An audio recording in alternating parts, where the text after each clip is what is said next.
우리 함께 말씀 나누겠습니다. 요한 1서 4장 말씀입니다. 요한 1서 4장 말씀입니다. 우리 1절로 6절까지 저와 여러분 한 절씩 교독하겠습니다. 요한 1서 4장 1절로 6절입니다. 신약 390면 정도에 있습니다.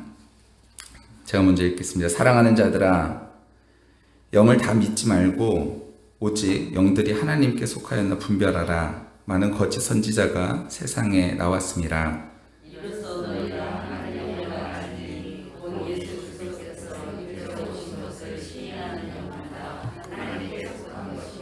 예수를 시인하지 아니하는 영마다 하나님께 속한 것이 아니니 이것이 곧 적그리스도의 영이니라. 오리라 한 말을 너희가 들었거니와 지금 벌써 세상에 있느니라.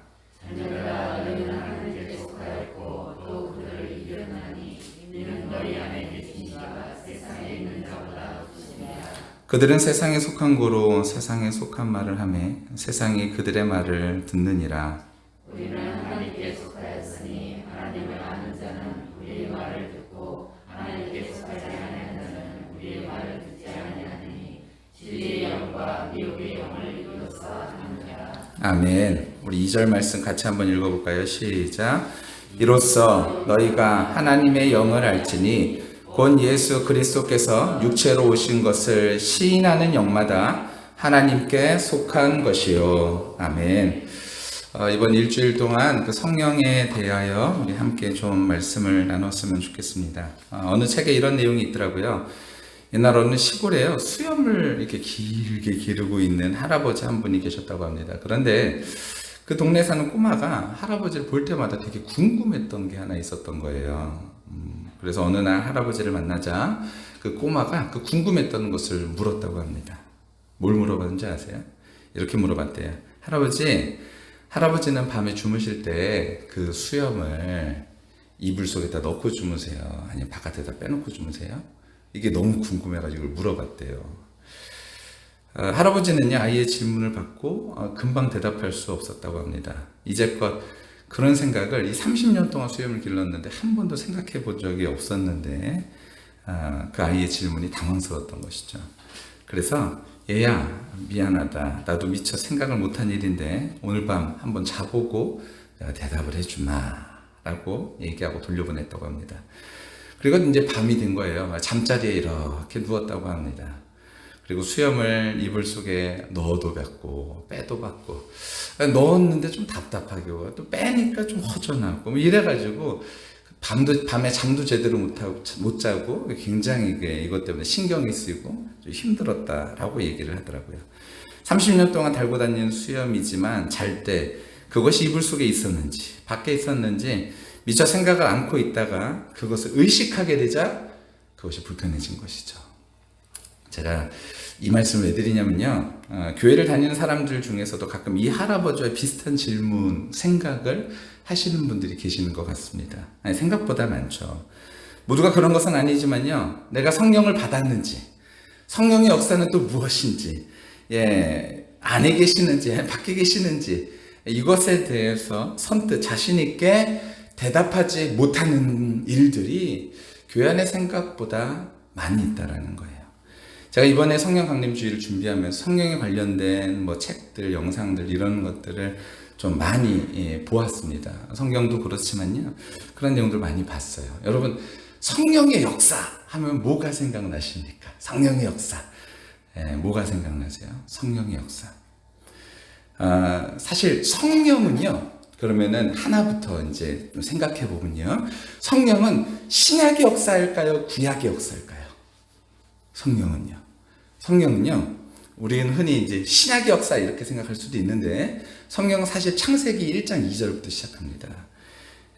성령께서 그 첫 사건, 그러니까 인류의 첫 사건인 창세기 1장 2절부터 등장하죠. 천지 창조의 순간에 땅이 혼돈하고 그리고 흑암이 깊은 위에 있을 때 누가요? 하나님의 영, 여기서 영은 루아흐, 하나님의 영이 수면 위에서 운행하셨다 이렇게 표현하고 있습니다. 하나님의 영이 수면 위에서 운행하신 거죠. 하나님의 영이 그러니까 무질서하고 공허하고 어둠의 공간을 지금 무엇으로 바꾸신 거냐면, 잘 들어보세요. 하나님께서 무질서하고 공허하고 완전히 깨어진 그 공간을 하나님께서 지금 어떻게 바꾸고 계신 거냐면요, 마치 독수리가 거기를 앉듯이, 여기서 운행하다라는 것은요 그런 의미가 있거든요. 앉듯이 거기를 지금 질서의 순간으로 바꾸기 시작하시는 것이 바로 하나님의 영이 맨 처음에 창세기에서 시작되어지는 하나님의 영으로 소개되어지고 있다라는 것입니다. 그 성령님은요 구약에도 여전히 등장하세요.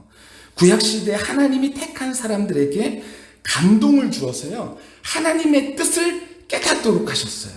그 사람이, 대표적인 사람이 누구냐면 요셉을 가리켜서 뭐라고 표현하고 있냐면은 하나님의 영에 감동된 사람. 이 말은요 문자적으로 해석하면요 하나님의 영에 감동됐다라고 표현하니까 우리는 좀 다르게 생각할 수 있는데, 정확하게 문자적으로 해석하면 그 사람 안에 하나님의 루아흐, 영이 있다. 요셉을 가리켜서 저 사람 안에 하나님의 영이 있다, 이 얘기를 하고 있는 것입니다. 요셉만이 아니에요. 여호수아를 가리켜서 민수기 27장 18절에는요 그 안에 루아흐가 머무는 자라고 표현하고 있어요. 뿐만 아니에요. 사사 중에서의 기드온, 입다, 삼손에게도요 하나님의 영이 강하게 임했다라고 성경은 증언하고 있습니다. 하나님은 그렇게 하나님의 뜻을 지금 누구를 통해서 시작하시는 거냐면, 하나님의 뜻이 시작되어질 때마다, 창조가 시작될 때 하나님께서 루아흐, 하나님의 영으로 시작하고, 누군가가 하나님의 뜻을 따라서 살아가기 시작할 때 루아흐로 시작하고, 완전히 깨어진 인생들 가운데 하나님께서 이제 그들을 회복하시는데 어떻게 회복하시겠느냐? 에스겔 36장 37장에 보면요 마른 뼈의 사건이 나옵니다. 근데 그 마른 뼈의 사건에 가장 핵심적인 인물이 있다면 그 인물이 누구냐면 바로 하나님의 영이다라는 거예요. 하나님께서 새 영을 그들 가운데 부어주셔서 어떻게 하시겠대요? 하나님의, 여러분 잘 들어보세요. 하나님의 율례와 법도를 지키게 하고 그들이 하나님의 백성이 되게 하고 내가 그들의 하나님이 되리라 라고 말씀하셨습니다. 여러분, 그러니까요 구약의 그 역사를 보았을 때 하나님께서는요 하나님의 일을 시작하실 때 무엇으로 시작하시냐면 하나님의 영으로 하여금 우리로 깨닫게 하시고, 그리고 그 영으로 깨닫게 된 사람은 어떤 일이 일어난다라는 거예요. 하나님의 자녀가 되고 백성이 되고 하나님을 우리의 하나님이라고 말할 수 있는 그런 역사가 일어나게 된다라는 것입니다. 그런 사람이 어떤 결과를 일어나냐면 하나님의 율례와 법도에 순종하고 그 말씀 따라서 살아가는 사람이 바로 성령이 임한 역사다라는 것입니다. 그러나 이런 에스겔의 마른 뼈들을 소생하겠다라는 예언은요 사실 구약에서는 성취되지 않았어요. 이 사건은요 언제 성취됐냐면은 오순절 다락방에서 성취되었습니다. 그러니까 다 죽었던 예수님의 제자들, 영적으로 봤을 때 완전히 죽었던 제자들, 마치 마른 뼈들처럼 죽었던 그들에게 성령의 바람이 강하게 불어왔고 성령의 불이 떨어졌던 것이죠.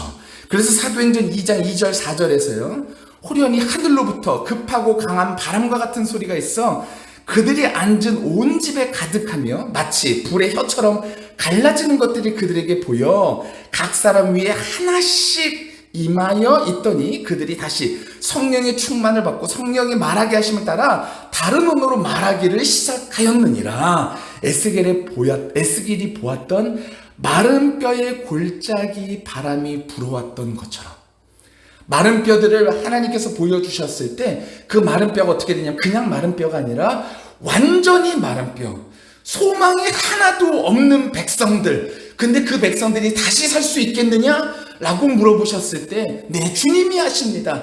그때 명하라 라고 말하죠. 그때 영이, 새 영이, 루아흐가 그들 가운데 불어와서 그들이 다시 살아나게 된 것이죠. 마찬가지로 신약의 백성들이 영적으로 다 죽었을 때, 이스라엘 백성들이 다 죽었을 때 그때 하나님께서 루아흐를 다시 보내주셔서 그들로 하여금 살아나게 하시고 힘을 갖게 하시고 다시 한번 하나님의 백성들로 삼아주시는 역사들이 시작되어졌다라는 것입니다. 요엘은요, 마지막 때가 되면 마지막에 내가 내 영을 너희에게 부어주리라 라고 말씀하셨는 그 요엘서에 보면요, 마지막 때가 되면 하나님이 자신의 루아흐를 모든 육체 가운데 부어주시겠다 약속하셨습니다. 에스겔, 요엘의 예언대로 하나님은요, 실패와 낙담 가운데 다락방에서 기도하던 예수님의 제자들에게 성령을 부어주셨죠. 하나님의 영이 그들에게 충만하게 채워지자 그들이 어떻게 변합니까? 그들이 일어나서 예수 그리스도의 복음을 증언하기 시작합니다. 다 죽었던 시체 같고 마른 뼈 같았던 그들이 이제 다시 일어나 구원의 복된 소식을 전하기 시작했다라는 것이죠. 에스겔이 예언했던 큰 군대가 예루살렘 다락방에서 일어나기 시작했다라는 것입니다. 제자들은 오순절에 강림한 성령으로 충만하게 된 이후 그 다음에 어떻게 되냐면 정말로 하나님의 백성다운 모습으로 바뀌어졌죠. 하나님의 말씀을요, 담대하게 선포하기 시작합니다. 성령의 충만한 가운데 선포된 메시지의 핵심이 무엇입니까? 바로 예수님의 십자가 죽음과 부활의 사건이 가지는 의미를 전달하기 시작했다라는 거예요. 즉 주와 그리스도가 되시는 예수님을 인정하고 회개함으로써 예수님의 이름으로 죄 용서를 받아 하나님의 구원에 참여케 되라는 그 하나님의 생각들과 뜻들이 마음속에 받아들여지고 그것들이 역사로 일어나게 되었다는 것입니다. 그러니까 성령 체험의 핵심은 무엇이냐? 바로 그리스도와 함께 내가 죽고 그리스도와 함께 부활하는 것을 그 영적으로 체험하는 것, 이것이 바로 성령 체험의 핵심인 줄 믿습니다. 오늘 본문 2절에 말씀하고 있어요. 너희가 하나님의 영을 알지니 곧 예수 그리스도께서 육체로 오신 것을 시인하는 영마다 하나님께 속한 것이다 라고 말하고 있습니다. 성육신하신 것, 그리스도가 바로 누구시냐? 예수 그리스도, 바로 우리를 구원하시는 메시아가 바로 하나님께서 이 땅 가운데 에스겔에서 우리에게 말씀하셨던 것처럼 하나님이 오셔서 우리의 목자가 되시겠다, 한 목자를 보내주시겠다라고 말씀하셨던, 약속하셨던 그 예수 그리스도가 이루어지신 사건, 그것을 누가 얘기하게 하냐면요, 성령 충만한 사람이 얘기하게 되어지고 그것을 말하게 되어진다는 것입니다. 성령님은요, 그러니까 진리를 말씀하신 진리의 영입니다. 그 진리란 바로 예수 그리스도이신 것이죠. 그러니까 성령 충만이라는 것은 무엇이냐면요, 예수 충만을 의미합니다. 여러분, 성령 충만이 어떤 은사적인 것 이런 것은 뒤의 것이고 앞의 것, 하나님께서 성령 충만에 대한 말씀을 하신 것은 구약성경과 신약성경 전체를 아울러서 보았을 때 하나님의 백성을 만들기 위한 하나님의 시작의 역사가 바로 성령 충만으로 시작되어진다라는 것입니다. 그러니까요, 저와 우리 모두가 제대로 하나님을 알고 신앙생활하고 그리스도를 주라 시인하며 살아갈 수 있는 길이 어디서부터 시작되어지느냐? 바로 성령 충만의 은혜가 있을 때, 그때 비로소 우리가 주를 그리스도라고 시인할 수 있고 그 그리스도의 뜻을 따라서 하나님의 자녀된 삶을 살아갈 수 있게 되어진다라는 것이죠. 요한복음 14장 26절에 보니까요, 보혜사 곧 아버지께서 내 이름으로 보내실 성령, 그가 너희에게 모든 것을 가르치고 내가 너희에게 말한 모든 것을 생각나게 하리라. 성령님은 임하셔서요, 무엇을 말씀하시면 예수님이 말씀하시고 보여주신 것을 그들 가운데 가르쳐주고 그리고 생각나게 하시고, 그렇게 하시는 분이 바로 성령 가운데 일어나는 역사이다라는 것입니다. 네, 성령님은 예수님을 증언하십니다. 이것이 성령님이 하시는 사역입니다. 사람이 그래서 예수님을 증언하면요, 놀라운 역사가 일어나는 것이죠. 성령의 충만을 받은 사람이 예수님을 증언하면 놀라운 사건이 일어나는 것입니다. 왜냐하면 그 안에 성령께서 말씀하시기 때문에 그렇다라는 거예요. 요한복음 16장 8절에 그가 와서 죄에 대하여 의에 대하여 심판에 대하여 세상을 책망하시리라. 먼저 성령께서 임하셔서 예수 그리스도를 증언하면요, 그 증거 말씀을 듣는 세상 사람들이 책망받는 일들이 일어난다는 거예요. 양심의 가책이 일어나는 것이죠. 무엇이 가책이냐? 죄에 대한 가책인데 어떤 죄냐? 죄에 대하여 말하면요, 그들이 나를 믿지 않는 것, 예수 그리스도를 믿지 않는 것, 이것이 죄다라는 거예요. 그래서 생각해 보세요. 세상 사람들이 그걸 죄라고 말하나요? 내가 예수님을 믿지 않는 것을 죄라고 말하나요? 그렇지 않다라는 거예요. 그런데 성령께서 역사하시면요, 그들이 내가 여태까지 내 의로 살았던 것이 모든 것이 아무것도 아니구나. 내가 스스로 살아갈 수 있는 것이 아니라 하나님께서 나의 의가 되시는구나. 그리스도께서 나의 의가 되시는구나. 이 의를 찾게 되어지고 바로 그분이 예수 그리스도가 우리의 의다라는 사실을 알고 여기에 우리의 삶에 회개가 일어나고, 야, 내가 이제 예수님을 믿어야겠다, 이런 생각이 들기 시작한다라는 것입니다. 그것이 바로 성령의 역사의 시작이다라는 것이죠. 새로운 삶을 그래서 선택하는 것이죠. 부활의 권능은요, 그리스도의 죽음을 본받는 권능으로서 세상과 옛 자아에 대한 못 박힌 십자가의 길을 걷게 하는 능력입니다. 아, 내가 이것 아니구나. 십자가에 나를 못 박고, 그리고 그 부활의 길을 걸어가는 것이죠. 그러니 성령을 체험하는 사람이라면 이 세상의 헛된 영광이나 개인의 야망을 버리는 것이죠. 내가 이게 의가 아니고 예수 그리스도가 의다라고 말한 사람이, 여러분 성령 충만하다 그랬는데 여전히 세상을 바라보고 있다면요, 여러분 이것은요, 성령 충만에 대한 결과가 성경적으로 아니라는 거예요. 이런 사람은요, 세상에 대한 야망, 그리고 개인에 대한 어떤 그런 생각들, 이것보다도 하나님을 의로 생각하고 살아가는 사람이다라는 것이죠. 성령의 사람들에게는 수많은 사람의 박수갈채보다 한 분의 평가가 훨씬 더 중요하게 되어지는 사람이 되어진다는 것입니다.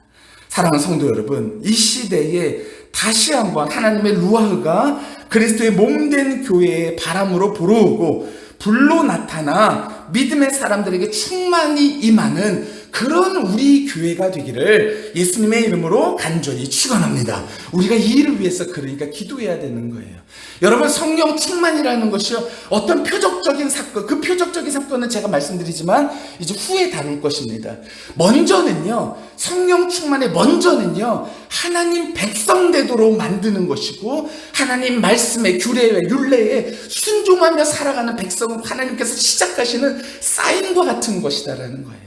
이때에 성령께서 역사하실 때 우리가 우리의 마음속에 있는 모든 것들을 내려놓을 수 있게 되어지는 것이죠.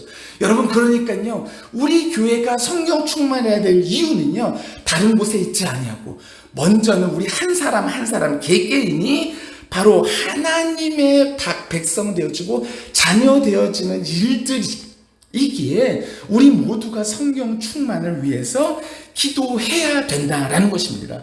사도행전 2장의 다락방에서 있었던 것처럼 이 시대에 하나님을 믿는 모든 사람들의 육체에 하나님의 영이신 성령이 들어오게 되어지는 그런 귀한 역사가 일어나는 것을 위하여 함께 기도하는 우리 모두가 되어졌으면 좋겠습니다. 그리하여 이 땅의 교회와 성도가 마지막 시대 모든 유혹과 시험을 이기고 하나님의 군대로 예수로 충만하여 승리의 영광에 함께 참여하게 되어지는 우리 교회가 되기를 예수님의 이름으로 간절히 축원합니다. 여러분, 이 사실을 여러분 마음속에 심으시고, 여러분 성령 충만의 시작이 무엇이다? 바로 예수로 충만한 것이고, 바로 예수로 충만할 때 바로 예수 안에 있는 것이고, 예수 안에 있을 때 바로 하나님의 자녀가 되어지는, 하나님의 백성이 되어지는 그 일들이 일어나며 그때 율례와 규례, 법도를 따라 살아갈 수 있는 순종하는 백성으로 바뀌어진다는 사실을 아시고, 여러분 우리가 이제 그것을 위하여 함께 기도하는 우리 교회가 되시기를 예수님의 이름으로 간절히 축원합니다.